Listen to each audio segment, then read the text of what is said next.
एक लड़का जो कि अकेला 15 सालों तक एक घने जंगल में मार्शल आर्ट की प्रैक्टिस करता रहता है ताकि वो बड़ा होकर अपनी बहन की जान का बदला एक डिक्टेटर और उसकी आर्मी को खत्म करके ले सके। पर अपनी ट्रेनिंग खत्म करने के बाद जब वो उस डिक्टेटर और उसकी आर्मी को पूरी तरह से खत्म करने के लिए जाता है, तब उसके सामने कुछ ऐसे रहस्य आते हैं जिसको सुनने के बाद उसके होश उड़ जाते हैं। अब वो रहस्य क्या है और वो लड़का उनसे कैसे डील करेगा, वो सब देखेंगे हम लोग इस मूवी में। तो मूवी की शुरुआत में हमें एक लड़के के विजन से पता चलता है कि जिस शहर में पहले वो लड़का रहा करता था, उस शहर में एक हेल्डा नाम की डिक्टेटर थी। वो डिक्टेटर हर साल गांव में से अपने दुश्मनों को चुना करती थी और उन्हें एक एक करके सभी लोगों के सामने जान से मार दिया करती थी, जिस चीज को टीवी पर भी द कलिंग नाम के शो पर ब्रॉडकास्ट करा जाता था। आज के ब्रॉडकास्ट के दौरान हेल्डा के साथ ही बॉय नाम के लड़के और उसकी बहन और उसकी माँ को पकड़कर लाए थे। तब हेल्डा बॉय के सामने ही उसकी माँ और बहन को शूट कर देती है, पर बॉय वहां से किसी तरह से जंगल में भाग जाता है। बॉय सुन और बोल नहीं सकता था, पर इस कच्ची उम्र में उसने डिसाइड कर लिया था कि वो हेल्डा से किसी भी हालत में अपनी माँ और अपनी बहन की जान का बदला लेकर रहेगा। बचपन से ही बॉय को शामन नाम का बंदा जंगल में ही ट्रेनिंग दे रहा था ताकि बॉय बड़ा होकर हेल्डा और उसके साथियों से अपनी माँ और अपनी बहन की जान का बदला ले सके। शामन बॉय को लड़ने की बहुत सारी तकनीक बताता है और धीरे धीरे करके बॉय बड़ा होता जाता है, पर अभी भी उसे बीच बीच में उसकी और उसकी फैमिली के विजन्स आया करते थे जिसमें वो अपनी बहन के साथ बहुत ज्यादा खुश था। साथ ही वो अक्सर हेल्डा के स्टैचू के सामने जाकर उसे चिढ़ाने के लिए 5 फिंगर दिखाया करता था। लेकिन जैसे जैसे वो ट्रेनिंग करते हुए बड़ा होता जाता है, वैसे वैसे उसके दिमाग की यादें धुंधली होती जा रही थी। बस उसे अपनी बहन के बारे में याद था जिसका नाम मीना था। साथ ही अब जब वो ट्रेनिंग कर रहा था, तभी अचानक से ही उसके सामने मीना का हेलुसिनेशन आ जाता है, जिस वजह से शामन उसके ऊपर भारी पड़ने लगता है। पर किसी तरह से बॉय अपने आप को संभालता है और उसके बाद शामन को हरा देता है। बॉय धीरे धीरे कर स्ट्रॉन्ग हो गया था और बचपन से ही उसके दिमाग में उसने बैठा रखा था कि उसे बड़ा होकर किसी भी हालत में हेल्डा को जान से मारना है।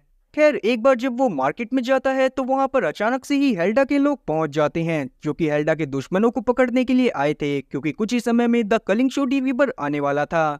तब वहां पर हम लोग हेल्डा के दो साथी ग्लेन और एडियन को देख पाते हैं, जिन्होंने काफी सारे लोगों को बंदी बना लिया था और वो उन लोगों को अपने साथ लेकर जा ही रहे थे कि तभी उन लोगों में मौजूद एक लड़की हेल्डा के बारे में बुरा भला बोलने लगती है। तब इस बात से गुस्से में आते हुए ग्लेन तुरंत ही अपने पास से एक बंदूक निकालता है और उसको शूट कर जान से मार देता है, जो देखने के बाद बाकी लोग भी बहुत ज्यादा भड़क गए थे और वो सभी लोगों के ऊपर हमला करना चालू कर देते हैं। अब उस लड़की का पिता ग्लेन को मारने के लिए उसकी तरफ बढ़ ही रहा था कि तभी अचानक से ही वहां पर जून 27 नाम की असैसिन पहुंच जाती है, जिसने उसके पिता का भी हाथ काट दिया था। जिसके बाद वो लोग वहां पर मौजूद सभी लोगों को जान से मार देते हैं और बाकी लोगों को ढूंढने लगते हैं। ग्लेन और एडियन को 12 लोगों को पकड़ने का टारगेट मिला था, पर अभी तक सिर्फ उन्होंने 6 लोगों को ही पकड़ा था। इसीलिए ग्लेन चाहता था कि वो इस बार बच्चों को भी अपना शिकार बनाए, क्योंकि उन्हें पकड़ने में आसानी होती थी। लेकिन जून 27 को ये बात सुनकर बहुत ज्यादा गुस्सा आ जाता है और वो ग्लेन के पास जाकर उसे बहुत उल्टा सीधा बोलती हुई इस बात के लिए साफ इनकार कर देती है। उन लोगों के वहां से जाने के बाद बॉय इस बात को समझ गया था कि उसे किसी भी हालत में हेल्डा को खत्म करना पड़ेगा, तभी जाकर गांव वाले भी शांति से रह पाएंगे और अपनी मर्जी के काम को कर पाएंगे। यही सब सोचते हुए वो तुरंत ही ग्लेन की गाड़ी की डिग्गी में छुप जाता है और उनके साथ उनके वेयर हाउस में पहुंच जाता है। वहां पर हम लोग मिलीन नाम की एक औरत को भी देख पाते हैं, जो कि असल में हेल्डा की बहन थी और वही द कलिंग शो को एंकर करा करती थी। तो मिलीन वहां पर मौजूद सभी लोगों से बातें करने लगती है और बॉय गाड़ी की डिग्गी से नीचे उतरकर आगे बढ़ने लगता है। तभी अचानक से ग्लेन और उसके साथियों की नजर बॉय के ऊपर पड़ जाती है और वो बॉय के ऊपर अटैक करना चालू कर देते हैं, पर बॉय वहां पर मौजूद सभी लोगों को बहुत बुरी तरह से जान से मार देता है और एक गन को लेकर पीछे छुप जाता है। पर वहां पर उसे बाशो नाम का एक आदमी भी दिखाई देता है, जिसे मिलीन के लोगों ने पकड़कर बांध रखा था। अब बाशो से बात करने के बाद बॉय को ये बात पता चलती है कि बाशो भी यहाँ पर हेल्डा को मारने के लिए ही आया था, पर उस तक पहुंचने से पहले ही मिलीन की नजर उस पर पड़ गई और उसके साथियों ने उसे पकड़कर यहाँ पर बांध दिया। तो पहले तो बॉय को कुछ भी समझ में नहीं आता, पर बाद में जब वो बाशो के लिप रीड करता है तो उसे सब कुछ समझ में आ जाता है और वो तुरंत ही बाशो को फ्री करवा देता है। जिसके बाद बॉय और बाशो ने मिलकर वहां पर मौजूद ग्लेन के सभी साथियों को जान से मार दिया था और बाद में बाशो ग्लेन के पैर के ऊपर भी शूट कर उसे नीचे गिरा देता है और उसकी तरफ बढ़ने लगता है। लेकिन ग्लेन को जान से मारने से पहले बाशो ग्लेन से कुछ इन्फॉर्मेशन लेना चाहता था ताकि वो हेल्डा तक आराम से पहुंच सके। तब यहाँ पर ग्लेन उन्हें बताता है कि अगले ही दिन वहां पर एक बहुत बड़ी पार्टी होने वाली है, जिसमें ग्लेन उन दोनों को एंट्री दिलवा सकता है, पर उसके बदले में उन दोनों को उसकी जान को बख्शना होगा। पर यहाँ पर बाशो उसकी बात पर भरोसा नहीं करता और उसके चेहरे के ऊपर एक बहुत बड़ा पत्थर गिराकर उसकी जान ले लेता है। जिसके बाद बाशो बॉय को लेकर अपने बाकी साथियों के पास जाने लगता है जो कि दूसरे ही रूम में बंद थे। पर वहां पर जाने के बाद जब वो लोग गार्ड्स को जान से मार देते हैं, उसके बाद बाशो को ये बात पता चलती है कि हेल्डा ने उसके साथियों को भी जान से मार दिया है। उसके सभी साथियों में सिर्फ एक साथी ही जिंदा बचा था जिसका नाम था बेनी। अब इस बात को जानने के बाद अपने बाकी सभी साथियों के लिए बाशो को बहुत ज्यादा बुरा लगता है और वो डिसाइड करता है कि वो बेनी के साथ मिलकर किसी भी हालत में हेल्डा की जान को ले लेगा। तब वो दोनों बॉय के साथ मिलकर उस पार्टी में घुसने की प्लानिंग करने लगते हैं जिसमें हेल्डा अपने सभी साथियों के साथ खाना खाने आने वाली थी। पर वहां पर बॉय को उनकी प्लान के बारे में कुछ भी समझ नहीं आता, फिर भी वो हाँ में हाँ मिलाता रहता है। और अब वो अपनी प्लान के अकॉर्डिंग उसी पार्टी वाली बिल्डिंग में आकर एक शेफ को पकड़ते हुए बेहोश करते हैं, जिसके बाद उन्होंने बॉय को शेफ बनाकर अंदर भेज दिया था। जहां पर जाने के बाद बॉय को पहले तो कुछ भी समझ में नहीं आ रहा था कि उसे क्या करना है, पर बाद में जब उसे पता चलता है कि हेल्डा डाइनिंग टेबल पर बैठ गई है और वो खाना खाने वाली है, तब वो तुरंत ही रसोई में चला जाता है। जहां पर जाने के बाद वो रसोई में मौजूद सभी लोगों को जान से मार देता है और एक बहुत धारदार चाकू लेकर हेल्डा की तरफ बढ़ने लगता है। अब हेल्डा के पास पहुंचने के बाद भी उसने हेल्डा की गर्दन को दर्द से काट दिया था, लेकिन बाद में उसे पता चलता है कि उसने जिसकी जान ली है वो असल में नकली हेल्डा थी। असली हेल्डा को ग्लेन की बॉडी मिल गई थी, इसीलिए उसे पता चल गया था कि वहां पर उससे कोई मारने के लिए आया हुआ है और इसीलिए ही उसने पार्टी में नकली हेल्डा को भेजा था ताकि वो लोग उन घुसपैठियों को पकड़ सकें। तभी वहां पर हेल्डा के लोग आकर बॉय को चारों तरफ से घेर लेते हैं। बॉय वहां पर उन लोगों से लड़ने की भी कोशिश करता है, पर तभी वहां पर जून 27 आकर बॉय से लड़ाई करने लगती है। बॉय और जून एक दूसरे से बहुत देर तक लड़े जा रहे थे, पर एट लास्ट बॉय किसी तरह से जून के हेलमेट को उतार देता है, पर उसे देखने के बाद वो उसको देखता ही रह गया था। और इसी बात का फायदा उठाते हुए जून तुरंत ही बॉय को पंच करती है, जिससे बॉय फर्स्ट फ्लोर से नीचे गिरकर बेहोश हो जाता है। जिसके बाद हेल्डा के साथियों ने उसे भी बंदी बना लिया था। जिसके थोड़ी देर बाद जब बॉय की आंख खुलती है तो वो खुद को एक चेयर से बंधा पाता है, साथ ही उसकी गर्दन पर एक अजीब सा पट्टा बंधा हुआ था जो कि एक तरह का इलेक्ट्रॉनिक डिवाइस था। तभी उसके सामने गेडियन भी आ जाता है, जिसे बॉय के फाइटिंग स्टाइल को देखकर समझ में आ गया था कि उसे शामन ने ही ट्रेन करा है। और शामन के बारे में सुनने के बाद बॉय यहाँ पर काफी ज्यादा शॉक होता है। और तब जाकर हम लोग गेडियन की बातों से जान पाते हैं कि शामन के डर की वजह से ही पिछले 25 सालों से हेल्डा अपने बंकर में छुपकर रह रही थी, और अगर शामन किसी तरह से मारा जाता है तो हेल्डा भी अपने बंकर से बाहर आ पाएगी और उसके बाद वो सारी चीजें कर पाएगी जो कि वो पिछले 25 साल से नहीं कर पाई है। और यही सब बताने के बाद गेडियन बॉय को ऑफर देता है कि अगर वो शामन की लोकेशन के बारे में उन्हें बता देता है तो वो लोग बॉय को छोड़ देंगे। पर बॉय तो गूंगा था, तो वो शामन की लोकेशन के बारे में कैसे बताता। लेकिन गेडियन को लगता है कि बॉय उसे एटीट्यूड दिखा रहा है और इसीलिए वो वहां से चला जाता है। और थोड़ी ही देर में वहां पर मिलीन आती है, जो कि उसे अपने साथ द कलिंग शो के मंच की तरफ खींचकर लेकर जा रही थी। और तब हमें उसकी बातों से ये बात भी पता चलती है कि 25 साल से जब से हेल्डा बंकर में छुपकर रह रही है, तब से ऊपर का सब कुछ मिलीन ही संभालती है। और क्योंकि उसके हाथ में पावर होने का उसे बहुत ज्यादा ही घमंड रहता था, इसीलिए वो लोगों के नाम में हेल्डा का डर फैलाने से पहले जरा भी नहीं सोचा करती थी। उसके लिए वो किसी भी हद तक जा सकती थी ताकि वो लोगों को हेल्डा के नाम पे डरा सके।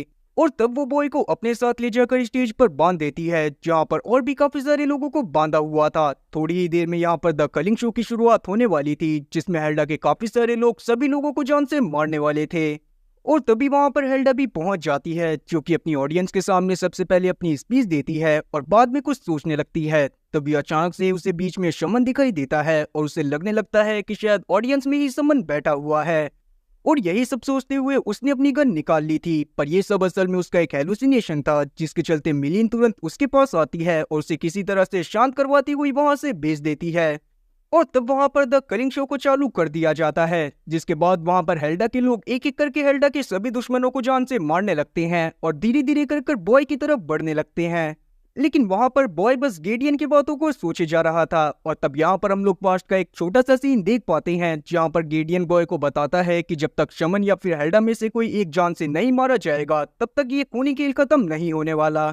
और क्योंकि गेडियन हेल्डा का साथ दे देकर खुद भी काफी ज्यादा थक गया था, इसीलिए ही उसने बॉय की जेब में एक ब्लेड को रख दिया था ताकि बॉय अपने आप को फ्री करवा कर किसी तरह से हेल्डा को जान से मार दे। तो बॉय वहां पर किसी तरह से उस ब्लेड की मदद से खुद को फ्री करवाता है और वहां पर मौजूद काफी सारे लोगों को मार देता है। जिसके बाद जब वो वहां से भागने की कोशिश कर रहा था, तभी अचानक से ही उसके गले में लगे इलेक्ट्रॉनिक डिवाइस की मदद से उसे बहुत बुरा शॉक लगता है। और ये सब मिलीन ने ही करा था, क्योंकि उसे पता था कि हो सकता है कि बॉय उनकी पकड़ से भागने की कोशिश करे। और जैसे ही बॉय को शॉक लगता है, वैसे ही वो बेहोश हो जाता है और मिलीन एक बार उसे वापस से पकड़ लेती है। पर उतने में ही वहां पर बाशो और बैनी पहुंच जाते हैं, जो कि वहां पर मौजूद मिलिन के साथियों से लड़ाई करने लगते हैं। साथ ही उन्होंने बॉय को भी फ्री करवा दिया था। तब बाशो यहाँ पर बॉय के इलेक्ट्रॉनिक डिवाइस को भी तोड़ देता है और अब बॉय वहां पर पूरी तरह से फ्री हो चुका था। और तब जाकर वहां पर शुरू होता है मौत का नंगा नाच, जिसमें बॉय, बैनी और बाशो मिलकर वहां पर मौजूद मिलिन के सभी साथियों को जान से मार देते हैं। और ये सब देखने के बाद वहां की सारी ऑडियंस भी भाग गई थी।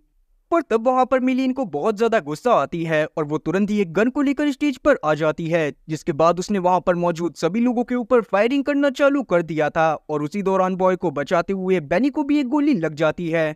साथ ही अब तक बाशो भी बहुत ज्यादा घायल हो गया था, जो देखने के बाद बॉय को बहुत ज्यादा गुस्सा आता है और वो तुरंत ही एक बॉल के सहारे किसी तरह से मिलिन के पास पहुंचकर उसे भी जान से मार देता है।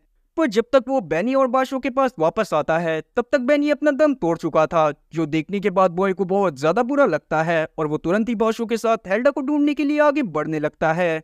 जिस दौरान उन दोनों के सामने ही बहुत ज्यादा खतरनाक गार्ड्स आए थे, पर वो एक एक करके सभी गार्ड्स को जान से मारते हुए आगे बढ़ने लगते हैं।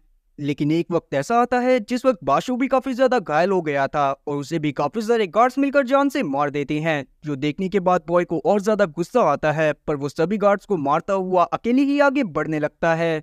तब आगे चलते हुए उसे गेडियन भी काफी ज्यादा घायल हालत में मिलता है, क्योंकि हेल्डा को उसकी गद्दारी के बारे में पता चल गया था और उसके गार्ड्स ने गेडियन की ये हालत कर दी थी। तब गेडियन यहाँ पर बॉय को बता देता है कि कौन सी लिफ्ट बंकर में जाएगी, जिसके बाद बॉय गेडियन को जान से मारने के बाद लिफ्ट के अंदर चला जाता है।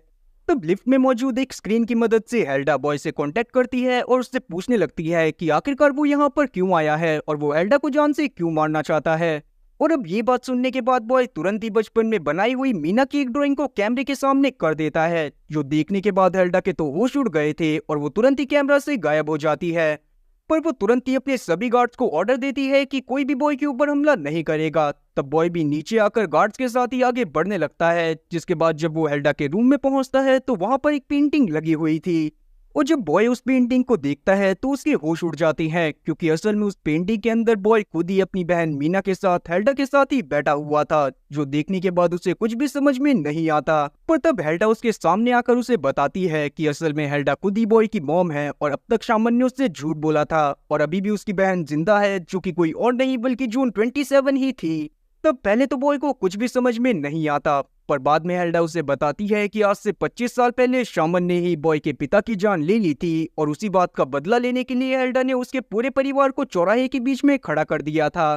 तब हेल्डा चाहती थी कि बॉय ही अपनी पिता की जान का बदला शामन की फैमिली से ले, पर जैसे ही उसके हाथ में गन पकड़ाई जाती है तो वो काफी ज्यादा घबरा जाता है और गन को वहीं पर फेंक कर जंगल की तरफ भाग जाता है। बॉय के वहां से भागने के बाद हेल्डा के लोगों ने शामन की फैमिली को तो जान से मार दिया था, पर उस समय तक शामन वहां से भाग गया था, जिसके बाद किसी तरह से शामन ने बॉय को जंगल में ढूंढ लिया और उसे बेहोश कर दिया। और क्योंकि शामन खुद भी अपनी फैमिली की जान का बदला हेल्डा से लेना चाहता था, इसीलिए उसने बॉय को अपने पास ही रखा और उसे बहुत ज्यादा टॉर्चर करा, जिसके बाद उसने उसकी जबान को काट दिया और बाद में गर्म सरिये के जरिए उसको बहरा भी बना दिया। और क्योंकि उस वक्त बॉय छोटा ही था और उसे बचपन से ही इतना ज्यादा मेंटली टॉर्चर करा गया था, इसीलिए वो अपनी याददाश्त को गवा देता है। और इसी बात को अपॉर्चुनिटी मानते हुए शामन उसके दिमाग में ये चीज डाल देता है कि हेल्डा ने ही उसकी बहन और उसकी माँ को मारा है और बड़ा होकर उसे हेल्डा को जान से मारना है। अब ये सारी बातें पता चलने के बाद बॉय प्रेजेंट टाइम पर हेल्डा को कुछ भी नहीं कहता, पर हेल्डा को अभी बॉय के ऊपर बहुत ज्यादा गुस्सा आ रही थी, इसीलिए वो तुरंत ही जून 27 के पास जाती है और उसे ऑर्डर देती है कि वो यहाँ पर बॉय को जान से मार दे। लेकिन यहाँ पर हम लोग जून के नजरिए से भी थोड़ी कहानी को जान पाते हैं और हमें पता चलता है कि असल में जून अपने भाई के खोने के बाद अपनी माँ से बहुत ज्यादा नफरत करने लग गई थी और वो चाहती थी कि किसी भी हालत में उसका बॉय जिंदा वापस लौट आए। और इसीलिए हेल्डा जब जून 27 को ये ऑर्डर देती है तो जून 27 ऐसा करने की बजाय अपनी कुल्हाड़ी से हेल्डा की ही जान ले लेती है, जो देखने के बाद बॉय भी काफी ज्यादा शौक था, पर वो काफी ज्यादा खुश भी होता है। पर वहां पर मौजूद सभी गार्ड्स ने उन दोनों के ऊपर अटैक करना चालू कर दिया था, पर यहाँ पर बॉय और जून 27 मिलकर उन सभी गार्ड्स को जान से मार देते हैं और आगे की तरफ बढ़ने लगते हैं। तभी उन दोनों के सामने शामन भी आ गया था, जिसको देखने के बाद बॉय उसे समझाने की कोशिश करता है कि बॉय उससे बदला लेने के मूड में नहीं है और जो वो चाहता था उसी तरह से उसने हेल्डा को जान से मार दिया है, तो शायद उसे भी वापस लौट जाना चाहिए। पर शामन के हिसाब से अभी भी उसका बदला पूरा नहीं हुआ था। वो चाहता था कि बॉय जून 27 को भी जान से मार दे, जिसके बाद ही उसका बदला पूरा होने वाला था। मगर इस बात को सुनने के बाद बॉय को शामन के ऊपर ही बहुत ज्यादा गुस्सा आ जाती है और वो तुरंत ही जून 27 के साथ शामन की तरफ बढ़कर उससे लड़ाई करने की कोशिश करने लगता है। लेकिन शामन भी आज अपनी पूरी ताकत से लड़ रहा था, इसीलिए वो जून 27 को बहुत बुरी तरह से घायल कर देता है और अब वो बॉय को भी जान से मारने वाला था। पर एट लास्ट हम लोग देख पाते हैं कि बॉय और जून 27 मिलकर किसी तरह से शामन को भी जान से मार देते हैं, जिसके बाद वो दोनों वहां से एक नॉर्मल लाइफ जीने के लिए चले जाते हैं। और अब मूवी के लास्ट सीन में हम लोग दोनों को ही एक डाइनिंग टेबल पर बैठकर ब्रेकफास्ट करते हुए देख पाते हैं और ये सारा सीन अपनी आंखों से देखने के बाद बॉय को अपने बचपन के विजन्स आ रहे थे, तब वो बहुत ज्यादा खुश होता है। और इसी के साथ ये मूवी यहीं पर खत्म होती है। तो उम्मीद है कि एक्सप्लेनेशन अच्छी लगी होगी। अगर एक्सप्लेनेशन अच्छी लगी हो तो चैनल को सब्सक्राइब करना और बेल नोटिफिकेशन को ऑल पर सेलेक्ट करना और वीडियो को भी लाइक करना। मैं ऐसी और मजेदार एक्सप्लेनेशन वीडियोस लाता रहूंगा। खैर, तब तक के लिए टाटा और गुड बाय।